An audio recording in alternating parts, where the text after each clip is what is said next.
అద్భుతమైన విజువల్స్, అంచనాలను పెంచే కథా నేపథ్యం, రాజమౌళి, మహేష్ బాబుల మెగా కాంబినేషన్లో వస్తున్న SSMB 29 సినిమాపై నెలకొన్న ఉత్కంఠకు తెరపడింది. ఎటకేలకు ఈ భారీ పాన్ వరల్డ్ ప్రాజెక్టు టైటిల్ అధికారికంగా వారణాసిగా ఖరారైంది. నవంబర్ 15న రామోజీ ఫిల్మ్ సిటీలో జరిగిన గ్లోబల్ ట్రోటర్ ఈవెంట్లో విడుదలైన ఈ టైటిల్ గ్లిమ్స్ ను డీకోడ్ చేస్తే ఇదొక అసాధారణమైన విశ్వయుద్ధం అని తేలిపోయింది. వారణాసి గ్లిమ్స్ ఆద్యంతం ఒక విజువల్ వండర్గా ఉంది. రాజమౌళి కేవలం కథ చెప్పకుండా విజువల్స్ తోనే కథలోని భారీతనాన్ని చూపించారు.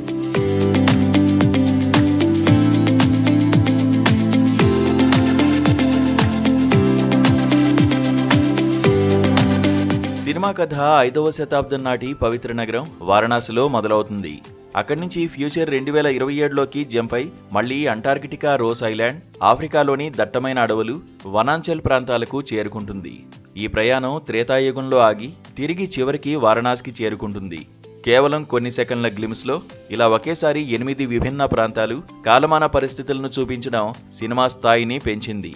ఇక కథాంశం చూస్తే ఇదొక సాధారణ చిత్రం కాదని, విశ్వశక్తుల మధ్య పోరాటం అని అర్థమవుతోంది.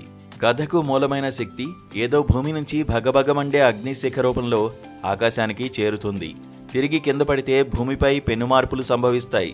ఈ అద్భుతమైన శక్తిని ముందుగానే ఊహించి దానిని చేజిక్కించుకుని ప్రపంచాన్ని తన గుప్పిట్లో పెట్టుకోవాలని చూసే విలన్ పాత్ర ఇందులో కీలకంగా ఉంది. ఈ దుష్టశక్తిని ఆపడానికి, లోకాన్ని కాపాడడానికి కారణజన్ముడిగా పుట్టిన పాత్రే రుద్రుడు. మహేష్ బాబు ఈ రుద్రుడి పాత్రలో కనిపించబోతున్నారు.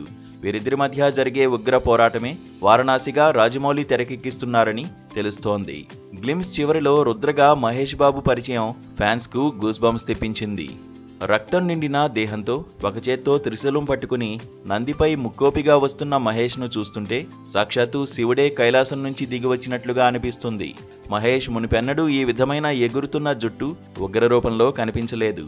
ఈ లుక్ ఈ సినిమాపై అభిమానులు పెట్టుకున్న అంచనాలకు తగ్గట్లుగా నెక్స్ట్ లెవెల్ అని చెప్పవచ్చు.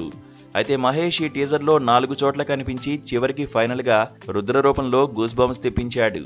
ఆఫ్రికా అడవుల్లో పారాషూట్లో, తర్వాత నది దగ్గర కోతిని కాపాడే సీన్లో, ఉగ్రబత్తి కేవ్ వనాచల్లో కొండల మీద, త్రేతాయుగం కాలంలో ఆంజనేయుడి తోక మీద రథం వెళ్తున్న సీన్లో మహేష్తో పాటు వీల్ చైర్లో పృథ్వీరాజ్ సుకుమారన్ ఉన్నవి చూస్తుంటే రాజమౌళి ప్లానింగ్ కనీసం ఊహకు కూడా అందడం చాలా కష్టంగా కనిపిస్తుంది. పైగా ఈ సినిమాలో మహేష్ రాముడిగా కనిపించబోతున్నాడని రాజమౌళి చెప్పడం కూడా సినిమాకు మరింత హైప్ను పెంచింది. ఓవరాల్గా ఒక చిన్న వీడియోతో తన సినిమా స్పాన్ ఏంటో విజువల్గా చూపించి అందరికీ షాక్ ఇచ్చాడు దర్శక ధీరుడు రాజమౌళి. వారణాసి అటు మహేష్ కెరీర్లో, ఇటు రాజమౌళి కెరీర్లో నెవర్ బిఫోర్ అనే విధంగా ఉండబోతోంది అనడంలో ఎలాంటి సందేహం లేదు.